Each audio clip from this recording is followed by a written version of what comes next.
Hello दोस्तों, welcome to the code Indian. I hope आप सभी अच्छे हैं। तो बहुत सारे लोग रिक्वेस्ट कर रहे थे कि एक लेक्चर गवर्नमेंट स्कीम्स के ऊपर होना चाहिए और उसी को ध्यान में रख करके आज के इस लेक्चर में हम गवर्नमेंट स्कीम्स के बारे में बात करने वाले हैं। ओके, अब देखिए, जब हम गवर्नमेंट स्कीम्स के बारे में बात करते हैं ना, तो देयर आर अनलिमिटेड स्कीम्स, बहुत सारे स्कीम्स हैं और प्रैक्टिकली उन सबको कवर करना पॉसिबल नहीं है। अगर हम कवर कर भी लेते हैं तो उन सबको एक साथ रिटेन करना पॉसिबल नहीं है। तो एक स्मार्ट तरीका क्या है सभी गवर्नमेंट स्कीम्स को कवर करने का, कि आप लास्ट 6 मंथ में या लास्ट 1 ईयर में जो भी स्कीम्स है जो कि न्यूज़ में है या जो नया नया लॉन्च हुआ है, तो उन स्कीम्स को आप कवर कर लें। तो ये एक सबसे अच्छा तरीका है गवर्नमेंट स्कीम्स को कवर करने का। तो इसी को ध्यान में रख करके आज के इस लेक्चर में हम क्या करने वाले हैं, जो भी गवर्नमेंट स्कीम्स है जो कि न्यूज़ में है 2024 के अंदर, उन सबको हम यहाँ पे डिस्कस करने वाले हैं। तो ये लेक्चर 1 है। इसके बाद मैं कोशिश करूंगी कि एक एक या 2 लेक्चर में जो भी रिमेनिंग गवर्नमेंट स्कीम्स है, देखते हैं कि आज के इस लेक्चर में हम कितने स्कीम को कवर कर पाते हैं। जो भी रिमेनिंग गवर्नमेंट स्कीम्स होगा उसको हम एक और या फिर 2 लेक्चर्स में कवर कर लेंगे। ओके, तो चलिए शुरू करते हैं बिना किसी डिले के।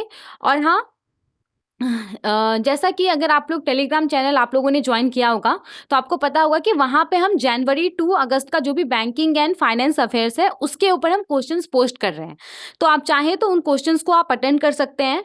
और अगर आपको इस लेक्चर का पीडीएफ चाहिए होगा तो वो भी आपको टेलीग्राम चैनल के ऊपर ही मिल जाएगा। डिस्क्रिप्शन बॉक्स में लिंक दिया गया है, वहाँ से जाकर के आप टेलीग्राम चैनल ज्वाइन कर सकते हैं। ओके, तो चलिए शुरू करते हैं बिना किसी डिले के। तो यहाँ पे हमारे पास जो सबसे पहला स्कीम है जिसको हम डिस्कस करने वाले हैं उसका नाम है प्रधानमंत्री जन धन योजना, PMJDY। हम सबको इस स्कीम के बारे में पता होगा।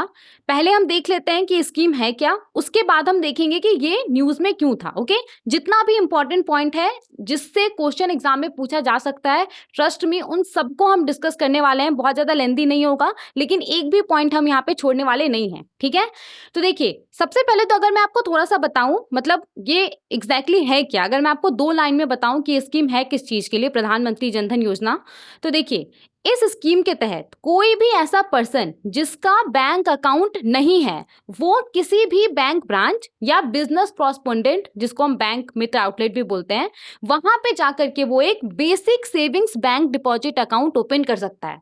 जैसे कि मान लीजिए आपका कोई दोस्त है, वो ग्रामीण इलाका में रह रहा है और उसका अभी तक एक भी बैंक अकाउंट नहीं है किसी भी बैंक में, तो वो क्या करेगा, वो वहां पे जो बिजनेस कॉरस्पॉन्डेंट होगा, आपको पता होगा कि ग्रामीण इलाका में क्या है कि बैंक का जो ट्रेडिशनल ब्रांचेस होता है ना, वो वहां पे ज्यादा नहीं होता है। बहुत सारा ऐसा ग्रामीण इलाका है जहाँ पे नहीं होता है, तो वहां पे बिजनेस कॉरस्पॉन्डेंट होते हैं, वहां पे एजेंट्स होता है या आउटलेट होता है जिसको हम बैंक मित्र आउटलेट बोलते हैं। तो आपका दोस्त क्या करेगा, वहां पे जाकर के वो एक basic savings bank deposit account खोल लेगा और इसके लिए उसको किसी भी प्रकार का पैसा देने का जरूरत नहीं पड़ेगा, उसको किसी भी प्रकार का फी नहीं देना होगा, वो एक जीरो बैलेंस अकाउंट ओपन कर लेगा।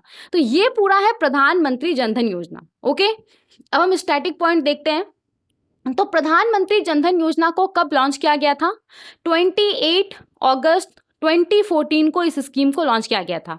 28 अगस्त 2014 को इस स्कीम को लॉन्च किया गया था और ये डेट आपको आसानी से याद हो जाएगा जब हम देखेंगे कि ये जो स्कीम है वो न्यूज़ में क्यों था। ठीक है, इस स्कीम का मोटो क्या है, टैगलाइन क्या है?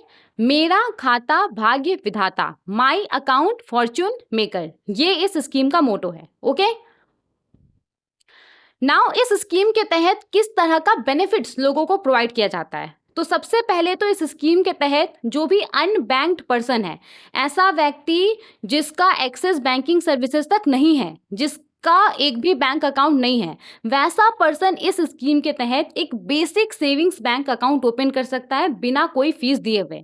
और देखिए, जनरली क्या होता है ना कि हमें अपने बैंक अकाउंट में एक मिनिमम बैलेंस मेंटेन करके रखना होता है, लेकिन जनधन अकाउंट के लिए इस तरह का किसी भी प्रकार का रिक्वायरमेंट नहीं है। मिनिमम बैलेंस मेंटेन करने का रिक्वायरमेंट यहाँ पे नहीं होता है। ओके, और जैसे नॉर्मली हम किसी भी अकाउंट में जो पैसा डिपॉजिट करते हैं उसके ऊपर हमें इंटरेस्ट मिलता है, तो जनधन अकाउंट में भी क्या होता है, इंटरेस्ट मिलता है। ओके, इन सब के अलावा जो जनधन अकाउंट होल्डर होता है उसको रुपे डेबिट कार्ड प्रोवाइड किया जाता है। तो आप में से अगर किसी का जनधन अकाउंट होगा तो आपको पता होगा कि आपको रुपे डेबिट कार्ड प्रोवाइड किया गया होगा। ओके, इसके अलावा देखिए ये वाला जो पॉइंट है ये बहुत इंपॉर्टेंट है, इससे क्वेश्चन आपसे पूछा जा सकता है।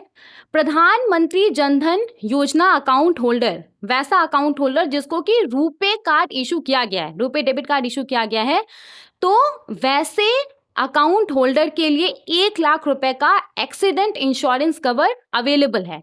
लेकिन अगर वो व्यक्ति का जो जनधन अकाउंट है वो उसने 28 अगस्त 2018 के बाद ओपन किया है, तो इस केस में उसको 2 लाख रुपए का जो एक्सीडेंट इंश्योरेंस कवर है वो प्रोवाइड किया जाता है। तो मान लीजिए कि अनफॉर्चुनेटली कोई एक व्यक्ति है, उसका एक्सीडेंट हो जाता है और उसमें वो अनफॉर्चुनेटली डिसेबल हो जाता है, तो इस केस में उसके जो भी फैमिली मेंबर्स हैं उनको 1 लाख रुपए का जो ये इंश्योरेंस कवर है वो प्रोवाइड किया जाता है। अगर वो जो जनधन अकाउंट होल्डर है उसका अकाउंट 28 अगस्त 2018 के बाद उसने ओपन किया होगा, तो इस केस में उसके फैमिली को 2 लाख रुपए का ये जो एक्सीडेंट इंश्योरेंस कवर है वो प्रोवाइड किया जाएगा। ओके, समझ में आ गया? तो इस पॉइंट से क्वेश्चन आपसे पूछा जा सकता है।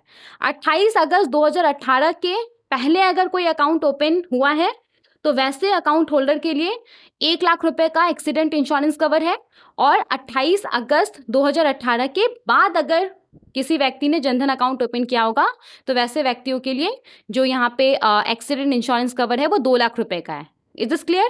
ठीक है। अब देखिए यहाँ पे जो भी एलिजिबल अकाउंट होल्डर्स है उसके लिए ओवरड्राफ्ट फैसिलिटी भी अवेलेबल है 10,000 रुपए तक का। तो ओवरड्राफ्ट फैसिलिटी होता क्या है? ये एक तरह का सिंपली लोन होता है।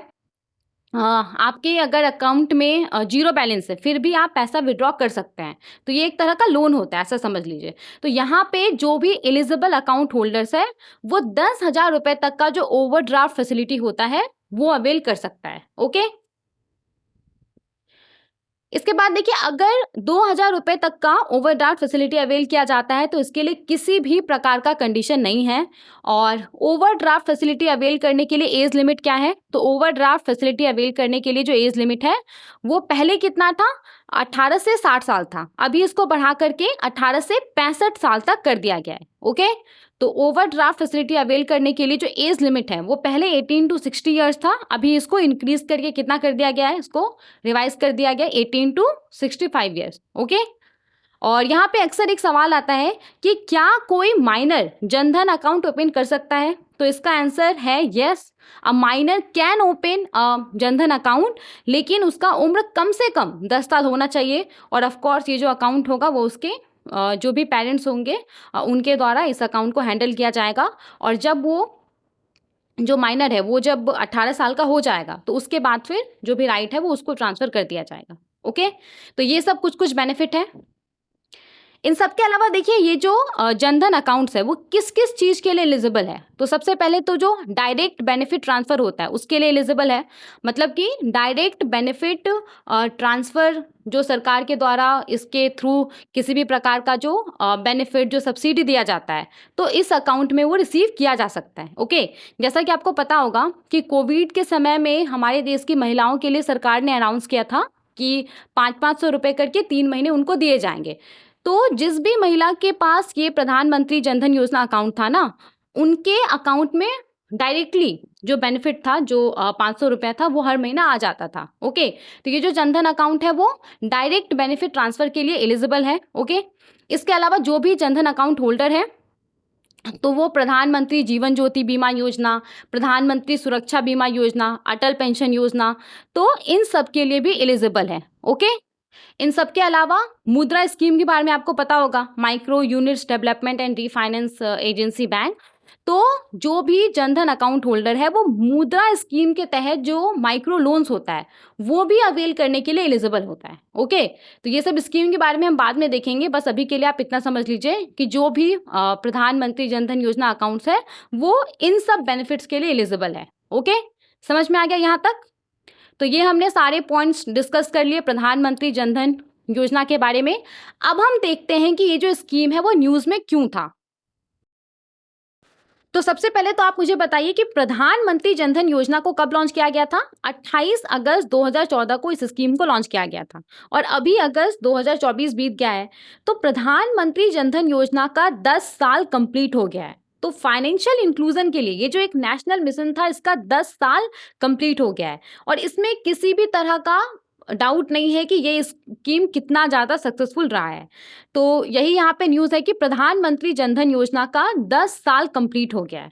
और जब हम बात करते हैं किसी स्कीम का कि ये इतना साल कंप्लीट कर लिया है इस स्कीम ने, तो हम देखते हैं कि उसका अचीवमेंट क्या-क्या है। तो अगर हम इस स्कीम के बारे में बात करें ना, तो इस स्कीम का जो सबसे बड़ा पॉइंट होगा वो यही होगा कि अब तक इस स्कीम के तहत कितना जो जनधन अकाउंट्स है वो ओपन किया गया है। तो हमारे पास जो डेटा है ये 14 अगस्त 2024 तक का है। तो 14 अगस्त 2024 तक इस स्कीम के तहत टोटल 53.13 करोड़ जो जनधन अकाउंट है वो ओपन हुआ है। तो ये बहुत इंपॉर्टेंट डेटा है। 14 अगस्त 2024 तक जनधन योजना के तहत टोटल 53.13 करोड़ जो जनधन अकाउंट है वो ओपन हुआ है। और इसमें से 55% से ज़्यादा जो जनधन अकाउंट होल्डर्स हैं ना, वो महिलाएं हैं। और 66% से ज़्यादा जो जनधन अकाउंट्स हैं वो रूरल और सेमी अर्बन एरियाज में है। ओके, तो ये डेटा है। आगे देखते हैं। ओके, तो यहाँ पे चार्ट में भी दिया गया है। देखिए, मार्च 2015 में इस स्कीम के तहत जो टोटल नंबर ऑफ अकाउंट था वो कितना था, 14.72 करोड़। और इसके बाद आप देख सकते हैं कि किस तरह से नंबर ऑफ अकाउंट्स में इंक्रीज हुआ है। और अभी यहाँ पे 14 अगस्त 2024 को 53.13 करोड़ जो जनधन अकाउंट्स है वो रिकॉर्ड किया गया है। ओके, इसके बाद देखिए, जो भी जनधन अकाउंट्स है उसमें टोटल कितना डिपॉजिट्स रिकॉर्ड किया गया है। तो 14 अगस्त 2024 तक जो भी जनधन अकाउंट्स है, मतलब कि 53.13 करोड़ जनधन अकाउंट्स में 2.31 लाख करोड़ जो डिपॉजिट्स है वो रिकॉर्ड किया गया है। तो इसमें भी आप देख सकते हैं कि मार्च 2015 में ये कितना था, 15,670 करोड़ था, राइट।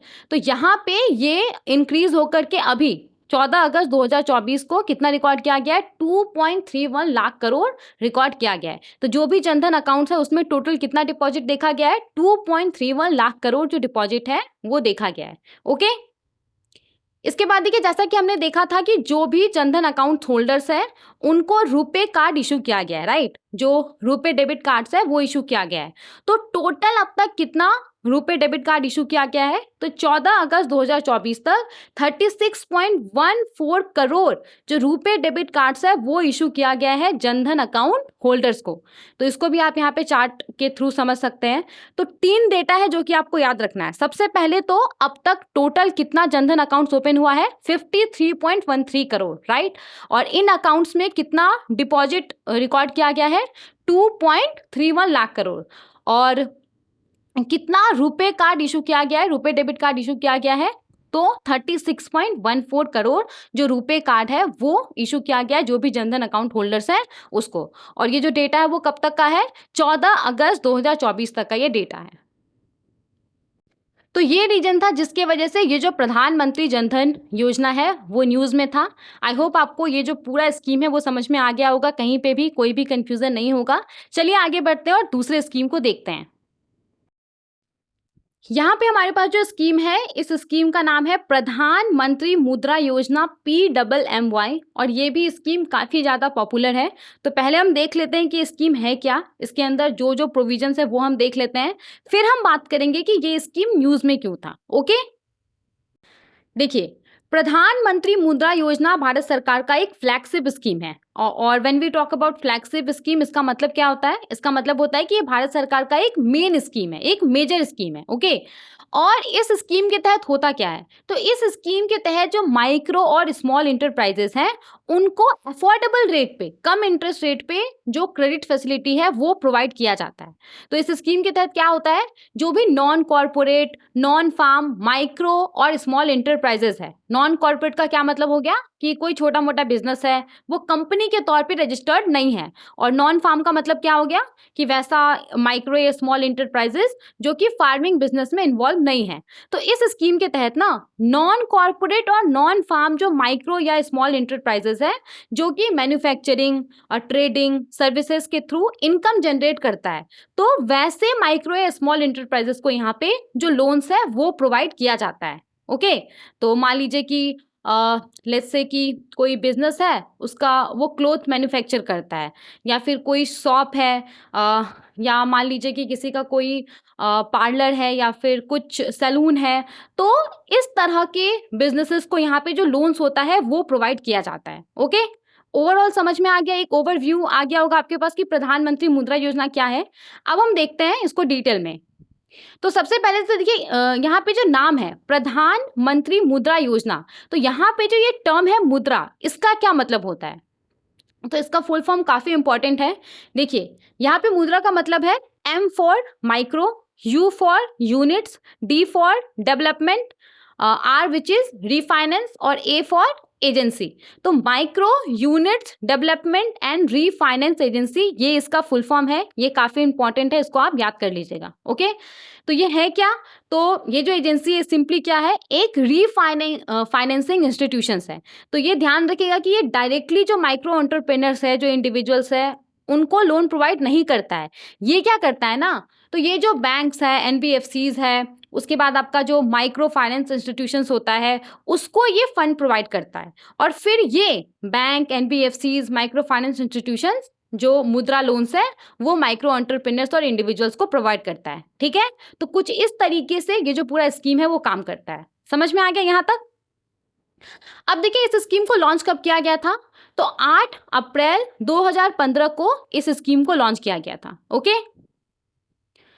इस स्कीम के तहत 3 तरह का जो मुद्रा लोन्स है वो प्रोवाइड किया जाता है, और जो टाइप्स है वो अमाउंट के ऊपर डिपेंड करता है, लोन का जो अमाउंट है उसके ऊपर डिपेंड करता है। तो 3 टाइप्स कौन कौन सा है? शिशु, किशोर और तरुण। ओके, तो जो शिशु है सबसे पहला, इसके तहत ना 50,000 रुपए तक का जो लोन है वो प्रोवाइड किया जाता है। तो मान लीजिए कि कोई बिजनेस है, वो अपने इनिशियल स्टेज में है, तो वैसे बिजनेस को शिशु कैटेगरी के अंदर 50,000 रुपए तक का जो लोन है वो प्रोवाइड किया जाता है। ओके, इसके बाद दूसरा कैटेगरी क्या है? किशोर। तो कोई बिजनेस है जो कि अपने इनिशियल स्टेज से बाहर आ चुका है और उसको बिजनेस को एक्सपेंड करने के लिए और पैसा चाहिए। तो ये जो किशोर कैटेगरी है, किशोर कैटेगरी के तहत वैसे बिजनेस को 50,000 रुपए से ज्यादा का और 5 लाख रुपए तक का जो लोन है वो प्रोवाइड किया जाता है। ओके, इसके बाद जो तीसरा कैटेगरी है वो है तरुण। मतलब कि वो बिजनेस काफी ग्रो हो चुका है, लेकिन उसको और एक्सपेंड करना है अपने बिजनेस को। ओके, तो ऐसे बिजनेस को यहाँ पे तरुण कैटेगरी के तहत 5 लाख रुपए से ज्यादा का और 10 लाख रुपए तक का जो लोन है वो प्रोवाइड किया जाता है। ओके, समझ में आ गया?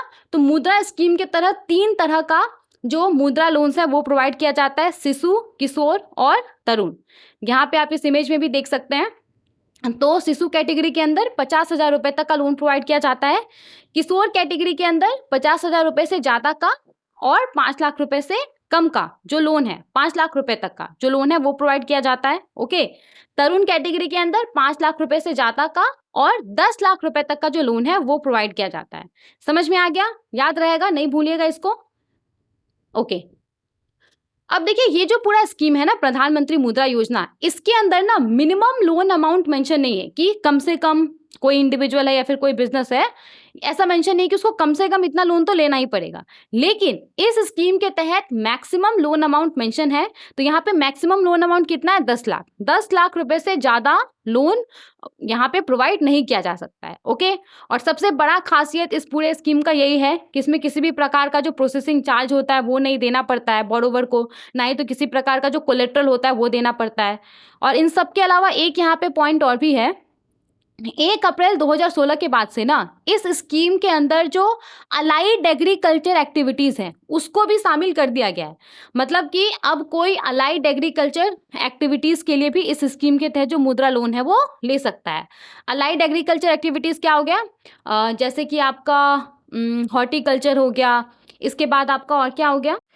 बी कीपिंग हो गया, एनिमल हस्बेंड्री हो गया। तो ये सब अलाइड एग्रीकल्चर एक्टिविटीज हैं। तो 1 अप्रैल 2016 से अलाइड एग्रीकल्चर एक्टिविटीज को भी इस स्कीम के अंदर शामिल कर दिया गया, यानी कि कोई अलाइड एग्रीकल्चर एक्टिविटीज के लिए भी जो मुद्रा लोन है वो अवेल कर सकता है। ओके, यहाँ तक समझ में आ गया?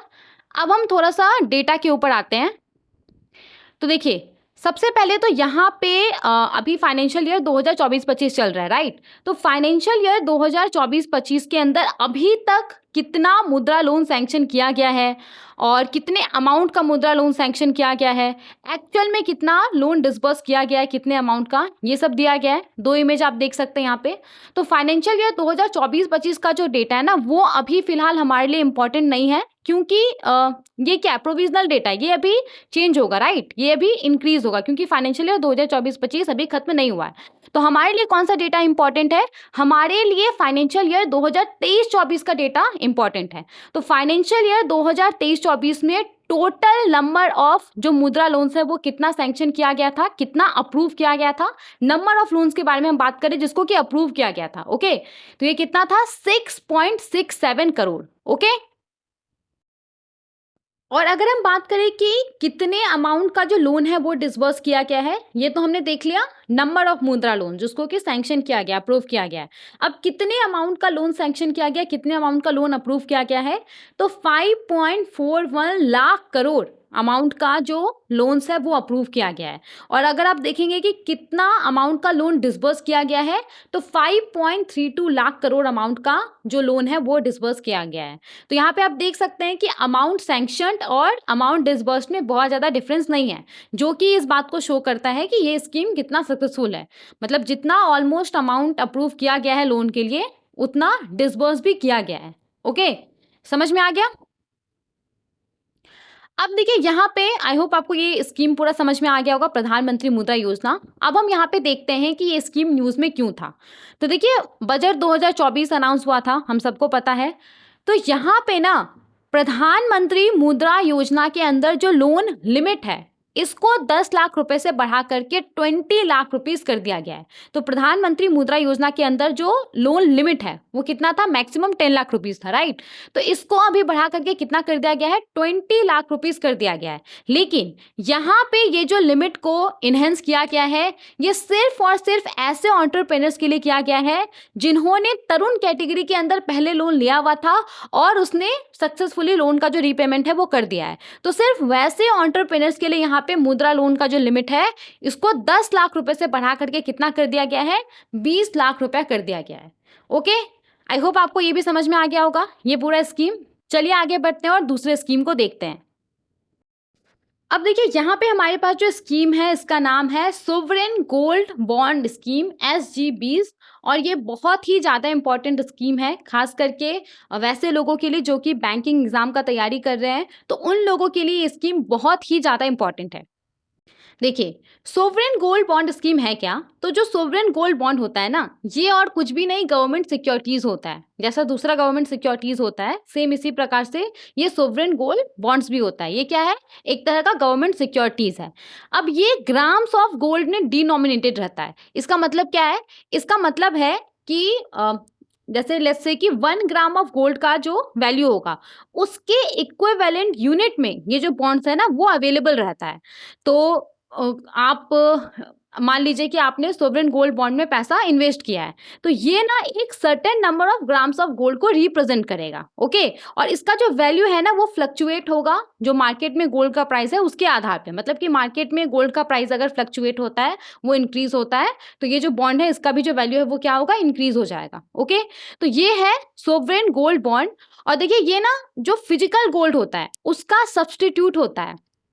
जैसे कि मान लीजिए कि आपको पता है कि गोल्ड में इन्वेस्ट करना काफ़ी सेफ होता है, तो आपको फिजिकल गोल्ड बाय करना है, ओके? तो आप ना फिजिकल गोल्ड बाय करने की जगह पे, क्योंकि अगर आप फिजिकल गोल्ड को बाय करते हैं तो इसको रखने का भी टेंशन रहता है, इसको सिक्योरली आपको रखना होगा, चोरी होने का डर रहता है। तो फिजिकल गोल्ड बाय करने की जगह पे आप ना ये जो सोवरेन गोल्ड बॉन्ड है इसको आप बाय कर सकते हैं। और ये सेम जैसे फिजिकल गोल्ड काम करता है, सेम ये उस तरीके से काम करेगा। जैसे आप अगर मार्केट गए होते हैं और आपने गोल्ड बाय किया होता, तो अगर आप उसको आज से 5 साल के बाद बेचेंगे तो मार्केट में गोल्ड का जो प्राइस रहेगा उसी हिसाब से आपको मिलेगा आपके गोल्ड का प्राइस, राइट? मतलब कि मान लीजिए आज आपने गोल्ड खरीदा, फिजिकल गोल्ड खरीदा, और आज से 5 साल के बाद आप उसको बेचने जाएंगे तो मार्केट में जो गोल्ड का प्राइस रहेगा उसी हिसाब से पैसा मिलेगा आपको, राइट? सेम इसी प्रकार से जो सोवरेन गोल्ड बॉन्ड्स होता है ना वो भी काम करता है। तो अगर आज आपने सोवरेन गोल्ड बॉन्ड बाय किया और लेट्स से कि इसका मैच्योरिटी है 8 साल, तो 8 साल के बाद मार्केट में जो गोल्ड का प्राइस होगा उसी हिसाब से आप जब इसको रिडीम करेंगे तो आपको पैसा मिलेगा। तो ये फिजिकल गोल्ड का सब्स्टिट्यूट होता है। फिजिकल गोल्ड को रखने के जगह पे आप सोवरेन गोल्ड बॉन्ड में अपना पैसा इन्वेस्ट कर सकते हैं, आप सोवरेन गोल्ड बॉन्ड बाय कर सकते हैं। ओके, और ये जो सोवरेन गोल्ड बॉन्ड होता है इसको इशू किसके द्वारा किया जाता है? रिजर्व बैंक के द्वारा इसको इशू किया जाता है, भारत सरकार के बिहाफ पे। ओके, यहाँ तक समझ में आ गया? एक ओवरव्यू मिल गया होगा आपको कि सोवरेन गोल्ड बॉन्ड स्कीम है क्या। नाउ अब हम स्टैटिक पॉइंट के बारे में बात करने वाले हैं, ठीक है, जिससे क्वेश्चन आपसे पूछा जा सकता है। ये तो मैंने आपको एक जनरल अंडरस्टैंडिंग के लिए बता दिया कि सोवरेन गोल्ड बॉन्ड स्कीम है क्या। ओके, देखिए सोवरेन गोल्ड बॉन्ड स्कीम को नवंबर 2015 में लॉन्च किया गया था। ओके, नवंबर 2015 में इस स्कीम को लॉन्च किया गया था। इस स्कीम के तहत कौन कौन इन्वेस्ट कर सकता है, एलिजिबल इन्वेस्टर्स कौन कौन सा है। ओके, तो सबसे पहले तो इंडिविजुअल्स इस स्कीम के अंदर इन्वेस्ट कर सकता है, सोवरेन गोल्ड बॉन्ड बाय कर सकता है।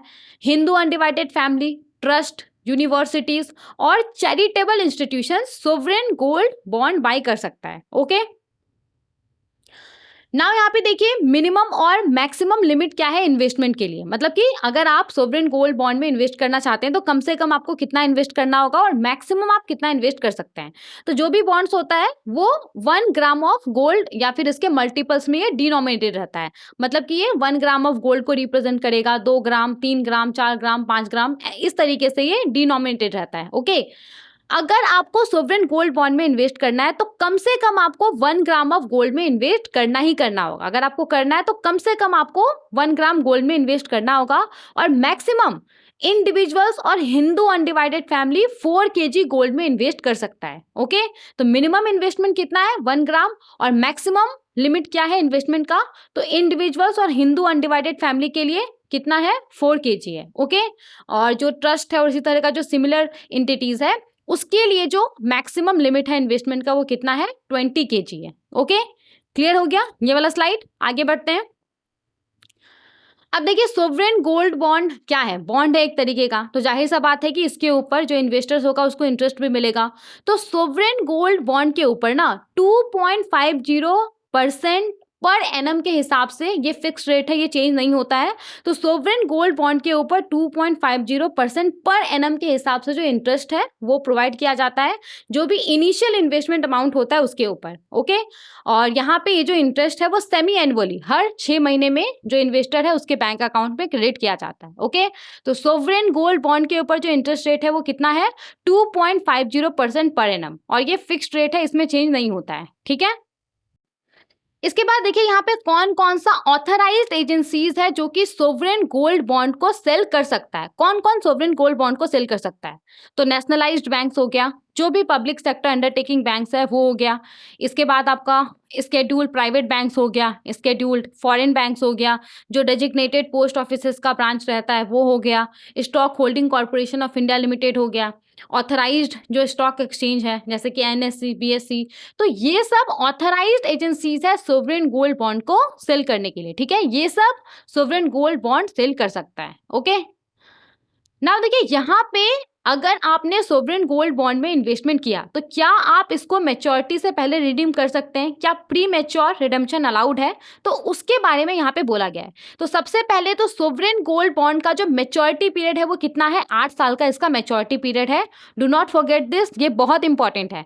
सोवरेन गोल्ड बॉन्ड का जो मैच्योरिटी पीरियड है वो कितना है? 8 साल है। ठीक है, और यहाँ पे 8 साल से पहले क्या आप सोवरेन गोल्ड बॉन्ड को रिडीम कर सकते हैं? तो यहाँ पे देखिए जिस डेट को आपको सोवरेन गोल्ड बॉन्ड इशू किया गया है उसके 5th ईयर के बाद ही 5th ईयर, 6th ईयर और 7th ईयर में आप सोवरेन गोल्ड बॉन्ड को रिडीम कर सकते हैं। ओके, तो इसका मैच्योरिटी पीरियड 8 साल है, लेकिन अगर आपको मैच्योरिटी पीरियड से पहले रिडीम करना है तो यहाँ पे आप 5th ईयर के बाद कर सकते हैं। 5th year, 6th year, 7th year में आप जो ये सोवरेन गोल्ड बॉन्ड है उसको प्री मैच्योरली रिडीम कर सकते हैं। ओके, और मुझे एग्जाम का नाम नहीं याद है लेकिन सेम इसी पॉइंट से क्वेश्चन पूछा गया है कि जो सोवरेन गोल्ड बॉन्ड है उसको प्री मैच्योरली कब रिडीम किया जा सकता है। तो सेम इसी पॉइंट से किसी एग्जाम में हाल ही में क्वेश्चन पूछा गया था। ओके, आगे देखते हैं। इसके बाद देखिए यहाँ पे क्या बोला जा रहा है। अब जाहिर सा बात है कि सोवरेन गोल्ड बॉन्ड में आप इन्वेस्ट करेंगे तो आप पैसा देंगे, राइट? गवर्नमेंट को आप पैसा दे रहे हैं, तो आप किस किस फॉर्म में पैसा दे सकते हैं, क्या क्या पेमेंट ऑप्शन है? तो यहाँ पे कैश के थ्रू पेमेंट किया जा सकता है, चेक के through, demand draft, electronic fund transfer के थ्रू जो पेमेंट है वो किया जा सकता है। लेकिन अगर आप कैश के थ्रू पेमेंट कर रहे हैं तो आप 20,000 रुपए तक ही कैश के थ्रू पेमेंट कर सकते हैं। ओके, आगे देखते हैं। इसके अलावा देखिए कुछ कुछ पॉइंट और भी है, जैसे कि जो सोवरेन गोल्ड बॉन्ड्स है उसको जब आप सब्सक्राइब करेंगे तो यहाँ पे आपको एक एप्लीकेशन फॉर्म सबमिट करना होगा। जहाँ से भी आप सब्सक्राइब करते हैं, किसी बैंक से या फिर किसी पोस्ट ऑफिस के ब्रांच से, तो आपको एक एप्लीकेशन फॉर्म सबमिट करना होता है और उस एप्लीकेशन फॉर्म का नाम क्या है? फॉर्म ए। ओके, उस एप्लीकेशन फॉर्म का नाम क्या है? फॉर्म ए। और जो भी रिसीविंग ऑफिस होगा जहाँ पे आप ये जो फॉर्म है फॉर्म ए सबमिट करेंगे, तो वो रिसीविंग ऑफिस आपको एक एक्नॉलेजमेंट रिसीट देगा और वो जो एक्नॉलेजमेंट रिसीट होता है वो फॉर्म बी कहलाता है। ओके, तो सब्सक्रिप्शन बॉन्ड्स को सब्सक्राइब करने के लिए आप जो एप्लीकेशन फॉर्म सबमिट करेंगे वो फॉर्म ए होता है और जो रिसीविंग ऑफिस है वो जो आपको एक्नॉलेजमेंट रिसीट देगा वो फॉर्म बी में होता है। ठीक है, समझ में आ गया? तो यहाँ पे हमने देख लिया सोवरेन गोल्ड बॉन्ड स्कीम के बारे में, ये पूरा पॉइंट था। आई एम प्रीटी श्योर कि इससे बाहर आपसे क्वेश्चन पूछा नहीं जाएगा। जो भी क्वेश्चन जिस भी पॉइंट से क्वेश्चन बन सकता था मैंने उन सभी पॉइंट को यहाँ पे ऐड कर दिया है। ओके, अब हम देखते हैं कि न्यूज में क्या क्यों था। तो देखिए, सोवरेन गोल्ड बॉन्ड स्कीम जो है ना ये अक्सर न्यूज में रहता है, लेकिन हम यहाँ पे वैसे न्यूज के बारे में बात करेंगे जिसमें कुछ फैक्ट हो। जैसे कि बहुत सारे तो जो न्यूज आर्टिकल्स है वो क्लेम कर रहे थे कि सोवरेन गोल्ड बॉन्ड को स्कीम को अब डिसकंटिन्यू कर दिया जाएगा। ओके, तो ये सही है नहीं है, ये अभी फिक्स नहीं है। तो इस न्यूज को डिस्कस करके कोई फायदा नहीं है, क्योंकि एग्जाम में जो आपसे क्वेश्चन पूछा जाता है वो फैक्ट के ऊपर पूछा जाता है, डेटा के ऊपर पूछा जाता है, राइट? तो इसीलिए वैसे न्यूज को हम यहाँ पे डिस्कस नहीं करेंगे। जिस न्यूज से क्वेश्चन बन सकता है हम वैसे न्यूज को डिस्कस करेंगे। तो यहाँ पे जैसे देखिए, इस न्यूज से क्वेश्चन बन सकता है, फाइनेंशियल ईयर 2023-24 के अंदर जो भी इन्वेस्टर्स हैं, इन्वेस्टर्स ने टोटल 27,000 करोड़ वैल्यू का जो सोवरेन गोल्ड बॉन्ड्स होता है वो परचेस किया। तो फाइनेंशियल ईयर 2023-24 का ये डेटा है आरबीआई की रिपोर्ट के हिसाब से। फाइनेंशियल ईयर 2023-24 में टोटल 27,000 करोड़ वैल्यू का जो सोवरेन गोल्ड बॉन्ड्स है वो परचेस किया गया है इन्वेस्टर्स के द्वारा। तो this is very important. Okay, तो एक न्यूज तो ये है। इसके अलावा देखिए, जैसा कि हमने बात किया था कि जो सोवरेन गोल्ड बॉन्ड है उसको प्री मैच्योरली रिडीम किया जा सकता है, राइट? 8 साल से पहले भी, 5वें साल में, 6ठे साल में, 7वें साल में आप जो सोवरेन गोल्ड बॉन्ड है उसको रिडीम कर सकते हैं, राइट? लेकिन कम से कम आपको 5 साल तो रुकना ही होगा। ठीक है, तो यहाँ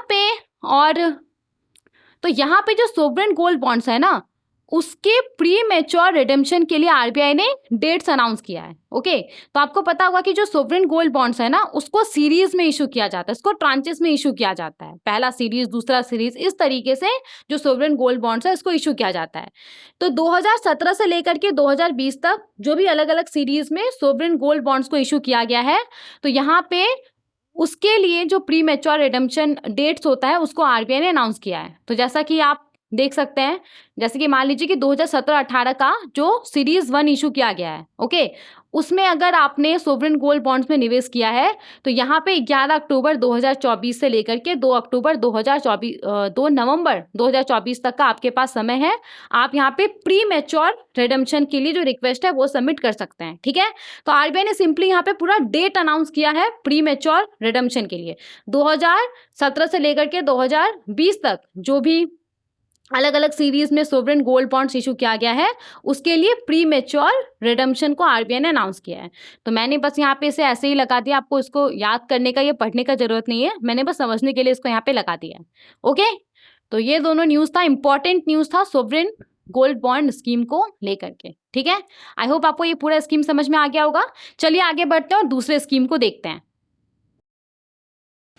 यहाँ पे हमारे पास जो स्कीम है उसका नाम है senior citizen saving scheme, SCSS, और ये भी काफी ज्यादा इंपॉर्टेंट स्कीम है। देखिए, सीनियर सिटीजन सेविंग स्कीम एक government backed retirement benefit programme है, यानी कि ये भारत सरकार के द्वारा सपोर्टेड है। ओके, तो इसी से पता चल जाता है कि ये स्कीम कितना सेफ है। ओके, तो senior citizen saving scheme government backed retirement benefit programme है और इस स्कीम के तहत ना भारत के अंदर जो सीनियर सिटीजन्स है जिन्होंने रिटायरमेंट ले लिया है, ओके, तो यहाँ पे भारत के अंदर जो सीनियर सिटीजन्स है ना वो इस स्कीम के तहत एक लंप सम अमाउंट इन्वेस्ट कर सकते हैं इंडिविजुअली या जॉइंटली अपने स्पाउस के साथ, और उस अमाउंट के ऊपर वो रेगुलर इनकम रिसीव कर सकते हैं इंटरेस्ट के फॉर्म में। तो ये पूरा है सीनियर सिटीजन सेविंग स्कीम। मान लीजिए कि कोई व्यक्ति है और उसका 60 साल पूरा हो गया और वो रिटायर हो गया है, तो रिटायरमेंट के बाद आपको पता होगा कि जिस भी ऑर्गेनाइजेशन में आप काम करते हैं उसके द्वारा एक लमसम अमाउंट आपको दिया जाता है, राइट। तो वो व्यक्ति क्या करेगा, वो व्यक्ति यहाँ पे वो क्या करेंगे, वो जो भी अमाउंट उनको मिला होगा वो अमाउंट वो इस स्कीम के अंदर चाहे तो इन्वेस्ट कर सकते हैं, और इस अमाउंट के ऊपर उनको रेगुलर इनकम मिलते रहेगा, इंटरेस्ट के फॉर्म में उनको जो इनकम है वो मिलते रहेगा। तो ये पूरा है senior citizen saving scheme. I hope आपको एक ओवरव्यू मिल गया होगा।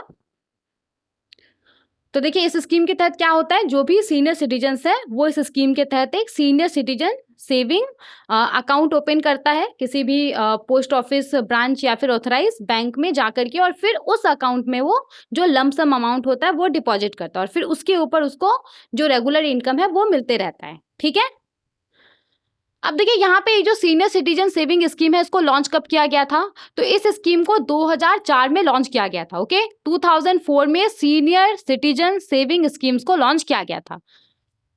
नाउ क्या क्या एलिजिबिलिटी है, कौन कौन सीनियर सिटीजन सेविंग स्कीम्स के अंदर जो इन्वेस्टमेंट है वो कर सकता है, तो कोई भी इंडिविजुअल्स जिनका एज 60 साल से ज़्यादा है वो इस स्कीम के अंदर इन्वेस्टमेंट कर सकते हैं। ठीक है, इसके बाद जो रिटायर्ड सिविलियन एम्प्लॉयज होते हैं जिनका उम्र 55 साल से ज़्यादा है लेकिन 60 साल से कम है, ओके, वो इस स्कीम के अंदर इन्वेस्टमेंट कर सकते हैं। जो रिटायर्ड डिफेंस एम्प्लॉयज होते हैं जिनका उम्र 50 साल से ज़्यादा है लेकिन 60 साल से कम है, वो इस स्कीम के अंदर जो इन्वेस्टमेंट है वो कर सकते हैं। ठीक है, तो इंडिविजुअल्स जिनका उम्र 60 साल से ज़्यादा है, रिटायर्ड सिविलियन एम्प्लॉयज जिनका उम्र 55 साल से ज़्यादा है लेकिन 60 साल से कम है, और रिटायर्ड डिफेंस एम्प्लॉय जिनका उम्र 50 साल से ज़्यादा है और 60 साल से कम है। तो ये सब यहाँ पे एलिजिबल है सीनियर सिटीजन सेविंग्स स्कीम्स के अंदर इन्वेस्टमेंट करने के लिए। ओके, लेकिन इसके अलावा देखिए जो नॉन रेसिडेंट इंडियंस है और जो हिंदू अनडिवाइडेड फैमिलीज है वो इस स्कीम के अंदर एलिजिबल नहीं है इन्वेस्टमेंट के लिए। तो इस पॉइंट को याद रखिएगा, नॉन रेसिडेंट इंडियंस और हिंदू अनडिवाइडेड फैमिलीज इस स्कीम के अंदर एलिजिबल नहीं है इन्वेस्टमेंट के लिए।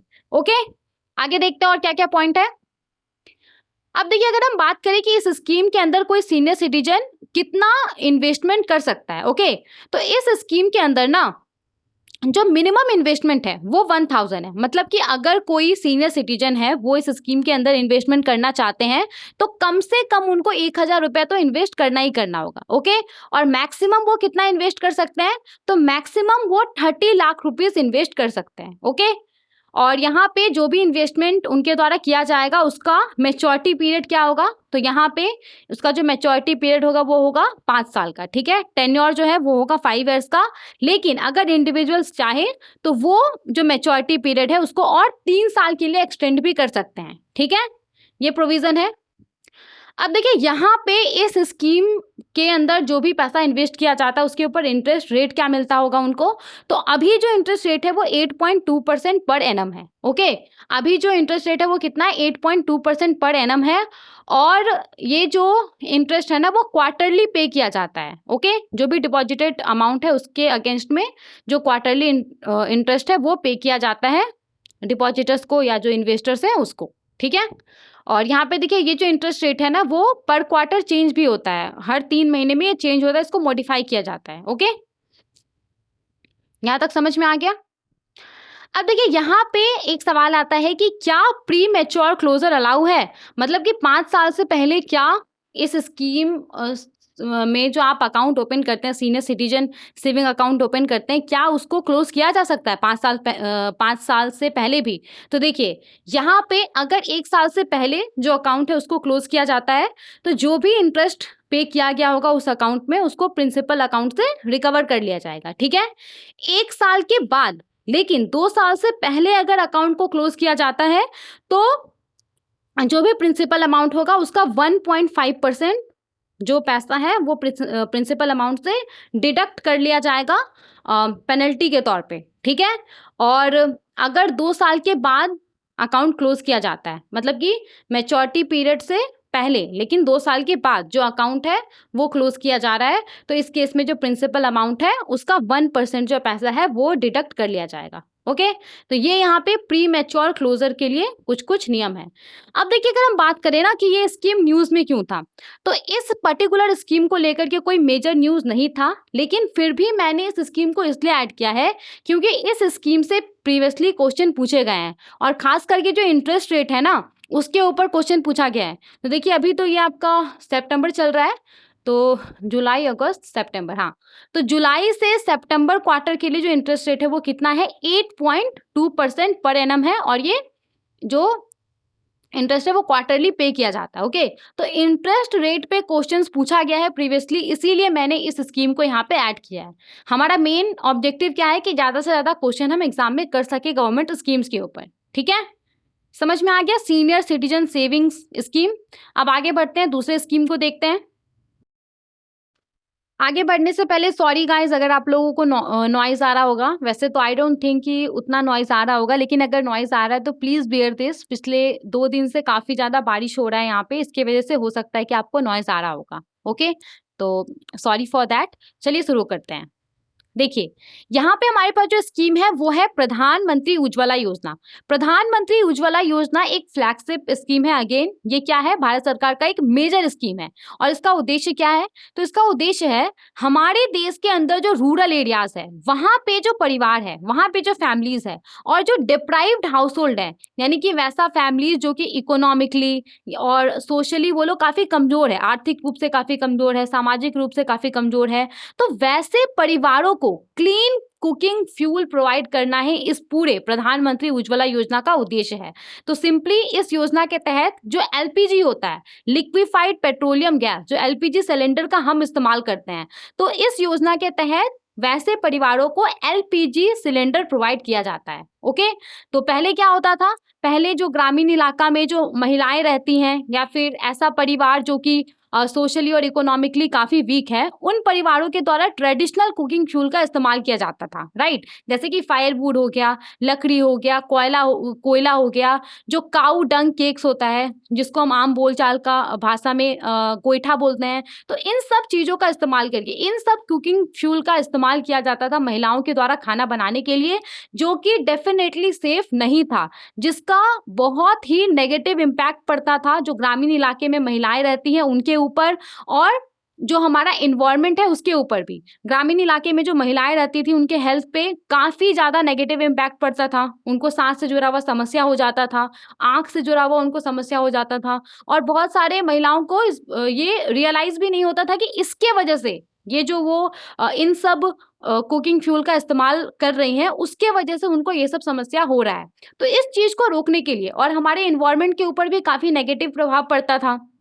जाहिर सा बात है कि अगर लोग लकड़ी का इस्तेमाल करके खाना बनाएंगे तो ज्यादा से ज्यादा पेड़ का कटाई होगा, तो ये क्या हो रहा है, डिफॉरेस्टेशन को बढ़ावा मिल रहा है, राइट। और हमारा जो एयर है वो भी पॉल्यूट होगा। तो इन सब चीजों को यहाँ पे रोकने के लिए प्रधानमंत्री उज्ज्वला योजना को लॉन्च किया गया।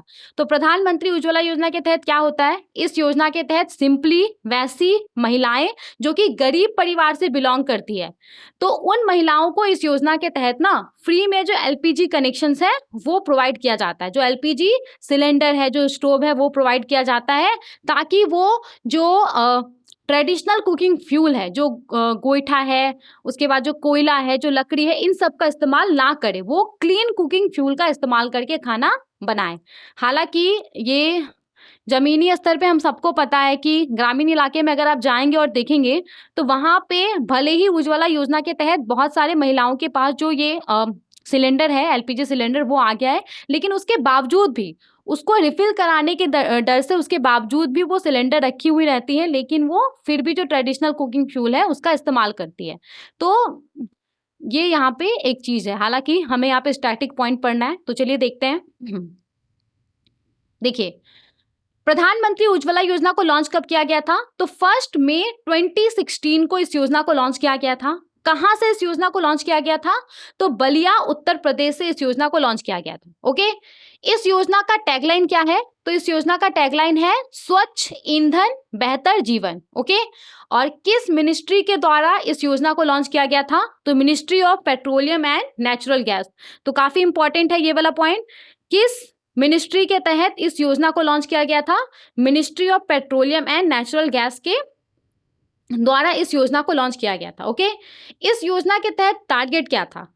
तो इस योजना के तहत टारगेट था कि मार्च 2020 तक 8 करोड़ एलपीजी कनेक्शंस जो डिप्राइव्ड हाउस होल्ड है उनको प्रोवाइड करना इस योजना का उद्देश्य था। ओके, तो मार्च 2020 तक 8 करोड़ जो एलपीजी कनेक्शंस है, 8 करोड़ जो एलपीजी कनेक्शंस है, वो ऐसे परिवार को प्रोवाइड करना जो कि इकोनॉमिकली काफी ज्यादा वीक है, उनकी आर्थिक स्थिति ठीक नहीं है, उनकी सामाजिक स्थिति ठीक नहीं है, वैसे परिवारों को प्रोवाइड करना। ओके, अब देखिए यहाँ पे जो प्रधानमंत्री उज्ज्वला योजना है ना, प्रधानमंत्री उज्ज्वला योजना के तहत और भी परिवारों को जोड़ा जा सके, इसके लिए इसके दूसरे वर्जन को लॉन्च किया गया। प्रधानमंत्री उज्ज्वला योजना 2.0 को लॉन्च किया गया।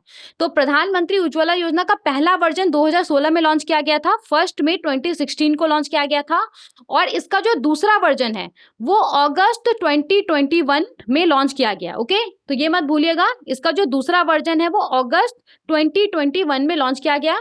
कौन से प्लेस से लॉन्च किया गया? तो महोबा उत्तर प्रदेश से लॉन्च किया गया। पहले वर्जन को कहां से लॉन्च किया गया था? बलिया उत्तर प्रदेश से, और दूसरे वर्जन को महोबा उत्तर प्रदेश से लॉन्च किया गया था। ओके, और यहाँ पे प्रधानमंत्री उज्ज्वला योजना 2.0 के तहत क्या टारगेट था? टारगेट था कि एडिशनल और 1.6 करोड़ जो एलपीजी कनेक्शंस है वो प्रोवाइड करना जनवरी 2022 तक। ओके, और उसके बाद फिर सरकार ने और 75 लाख कनेक्शंस को भी अप्रूव कर दिया। तो अभी अगर हम बात करें तो इस स्कीम का जो टारगेट है वो कितना है? 10.35 करोड़ इस स्कीम का टारगेट है। ओके, तो इस स्कीम का भी टारगेट क्या है? 10.35 करोड़ इस स्कीम का टारगेट है। इससे क्वेश्चन यहाँ पे आपसे पूछा जा सकता है। ओके, और देखिए यहाँ पे ये चीज काफी अच्छी है कि 10.35 करोड़ में से 10.31 करोड़ जो एलपीजी कनेक्शंस है ना वो प्रोवाइड किया जा चुका है इस स्कीम के तहत अभी तक। तो ये पीआईबी का डेटा है, पीआईबी से मैंने ये वाला जो पॉइंट है वो लिया है। मार्च 14 2024 तक इस स्कीम के तहत टोटल 10.31 करोड़ जो एलपीजी कनेक्शंस हैं वो प्रोवाइड किया जा चुका है। ठीक है, और यहाँ पे अगर आप देखेंगे हमारे देश के अंदर जो नंबर ऑफ एलपीजी कंज्यूमर्स है भारत के अंदर, तो उसमें कितना ज़्यादा इंक्रीज हुआ है। 2014 में ये 14.52 करोड़ था, जो कि 2024 में बढ़ करके कितना हो गया है? 32.17 करोड़ हो गया है। 2.2 के स्पीड से ये जो इंक्रीज है वो हुआ है पिछले 10 सालों में। ओके, तो फरवरी 2024 का ये डेटा है, number of LPG consumers in India. तो 2014 में कितना था? 14.52 करोड़ था, और ये 2024 में बढ़ करके कितना हो गया है? 32.17 करोड़ हो गया है। ओके, अब हम देखते हैं कि इस स्कीम के तहत किस तरह का जो बेनिफिट्स है वो प्रोवाइड किया जाता है। ओके, तो देखिए इस स्कीम के तहत सबसे पहले तो completely free LPG connection provide किया जाता है, और जो फर्स्ट रिफिल होता है वो प्रोवाइड किया जाता है। यानी कि सबसे पहले तो जो सिलेंडर है, एलपीजी कनेक्शन है, वो प्रोवाइड किया जाता है, और सिलेंडर में जो पहली बार गैस को फिल किया जाता है ना, जो फर्स्ट रिफिल होता है ना, वो यहाँ पे फ्रीली प्रोवाइड किया जाता है। ठीक है, जो भी बेनिफिशियरी है उसको, और साथ ही में जो गैस स्टोव होता है वो भी प्रोवाइड किया जाता है। ठीक है, तो free LPG connection including first refill and stove provide किया जाता है। इसके बाद इस स्कीम के तहत सब्सिडी भी प्रोवाइड किया जाता है।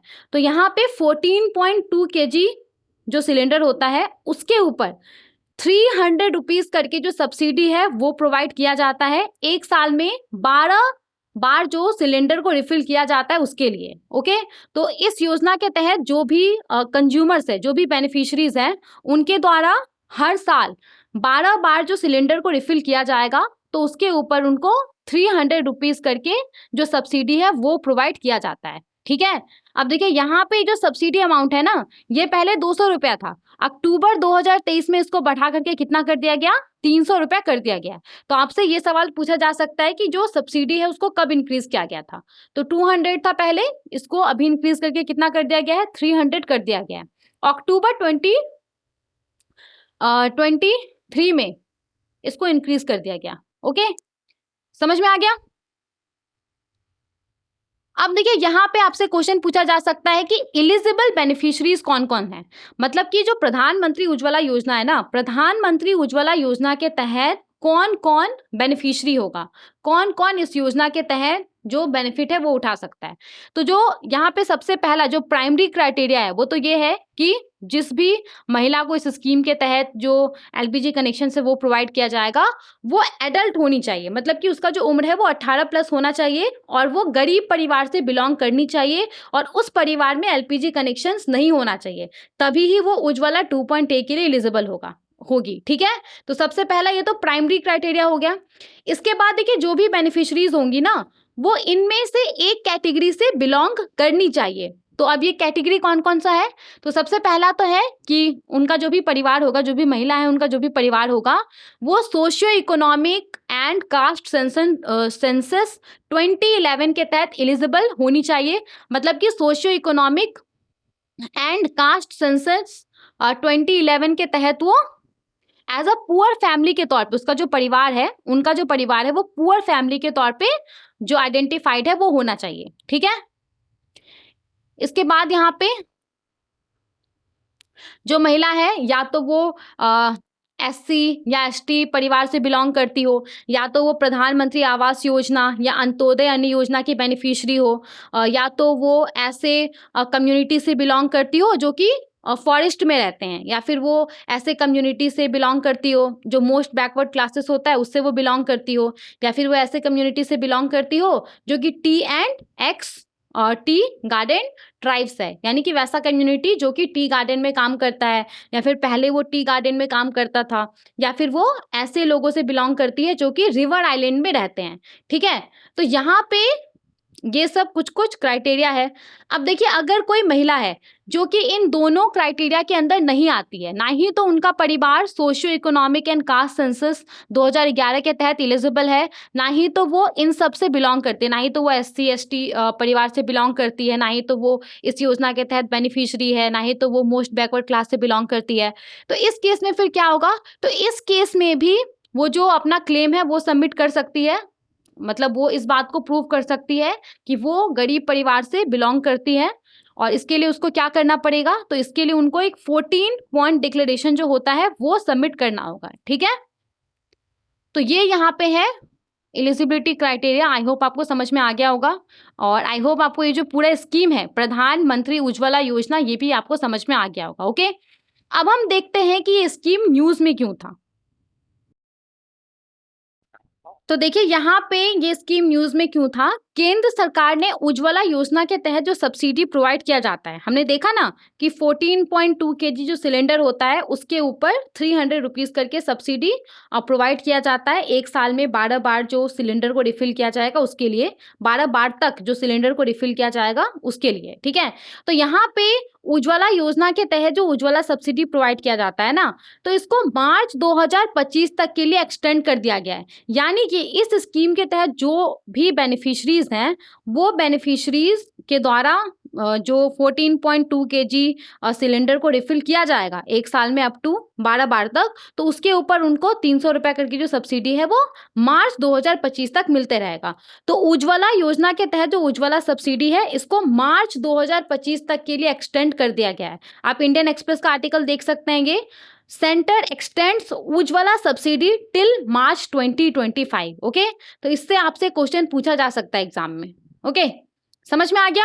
आगे बढ़ते हैं, नेक्स्ट स्कीम को देखते हैं। यहाँ पे हमारे पास जो स्कीम है इसका नाम है प्रधानमंत्री राष्ट्रीय बाल पुरस्कार। तो ये स्कीम है क्या?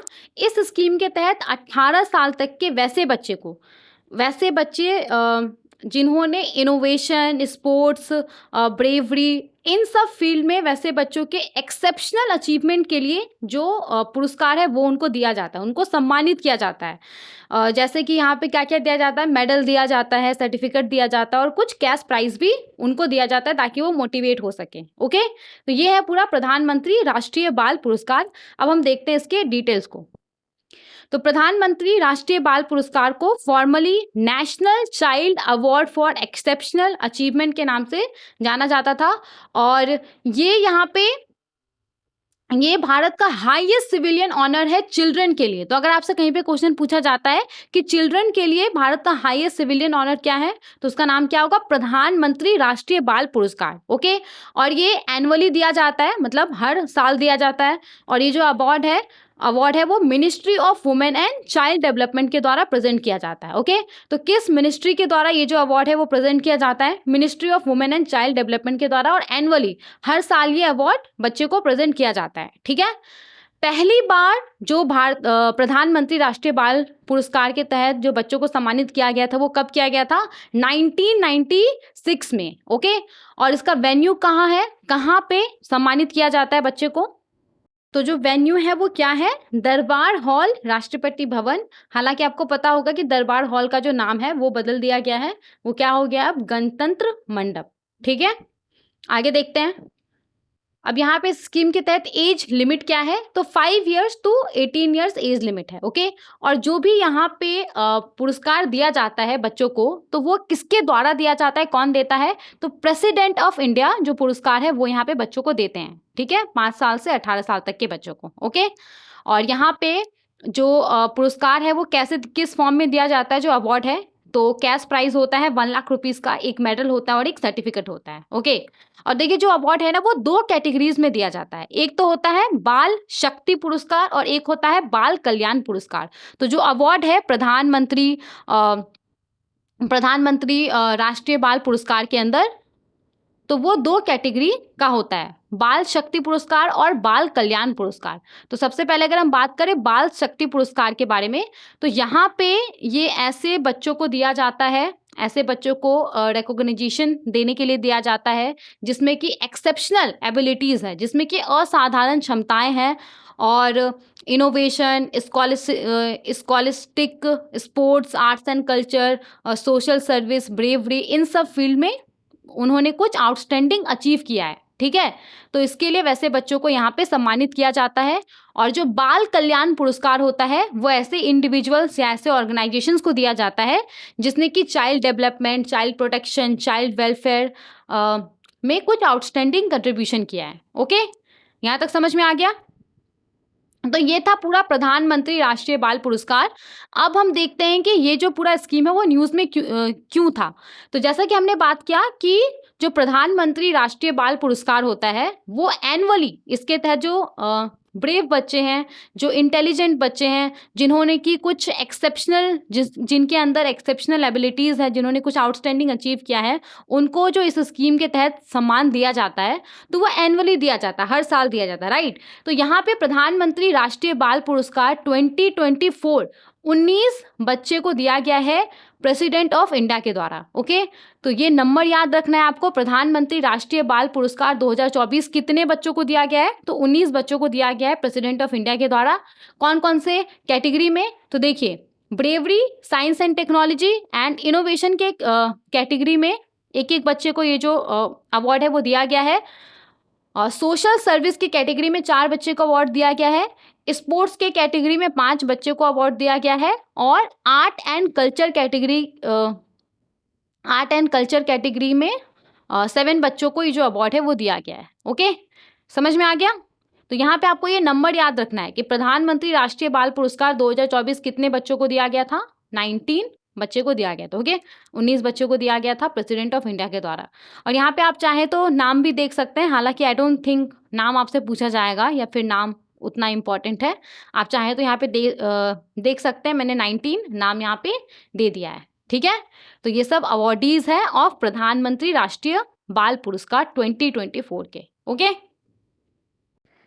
तो ये आज के इस लेक्चर का हमारा लास्ट स्कीम है जिसको हमने डिस्कस किया है। जो भी रिमेनिंग स्कीम्स बचा हुआ है जिसको डिस्कस करना है, तो वो मैं कोशिश करूंगी कि और एक या फिर और 2 लेक्चर्स में उसको मैं कंप्लीट कर दूं। ओके, आई होप आपको ये लेक्चर इन्फॉर्मेटिव लगा होगा। Thank you so much for watching.